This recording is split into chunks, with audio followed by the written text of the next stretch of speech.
யாரையாவது கேள்வி கேட்கவா? தப்பா எடுத்துக்க மாட்டீங்களா? இங்க இருக்கவங்கல்ல சட்டுன்னு சொல்லணும். கேள்வி கேட்டா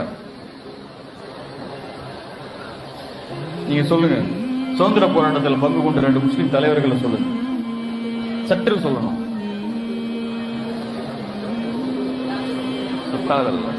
இப்ப சமீபத்தில் தேசிய விருது வாங்கின 2 நடிகர்களை சொல்லுங்க. தெரியுமா உங்களுக்கு? உங்களுக்கு தெரியுமா? தெரியுமா? சிரிப்பா இருக்குல்ல? சிரிப்பா இருக்குல்ல? ஒரு சமூகத்துடைய வரலாறு அழிக்கப்படுகிறது. உன் நாட்டில் உன் அடையாளம் அழிக்கப்படுகிறது என்பது இழிவல்ல. உன் சமூகத்துடைய எதிர்காலம் கேள்விக்குறியாகிறது. நீ முஸ்லிம் என்றாலே அடக்கப்படுவாய்.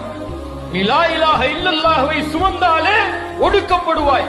உன் வரலாறு முழுவதும் இந்த நாட்டிற்காக நீ போராடினாய், இந்த நாட்டிற்காக உழைத்தாய், இந்த நாட்டிற்காக பங்களித்தாய் என்ற வரலாற்று சுவடுகளே இல்லாத நிலையை உருவாக்குவதற்கு ஒரு சமூகம் திட்டமிட்டு முயற்சி செய்து போராடி கொண்டிருக்கிறது. இந்த மனிதன், இந்த வாலிபன் போராடுகிறார். தன் நடிகனுடைய கொடியை உயர்த்தி பிடிப்பதற்காக,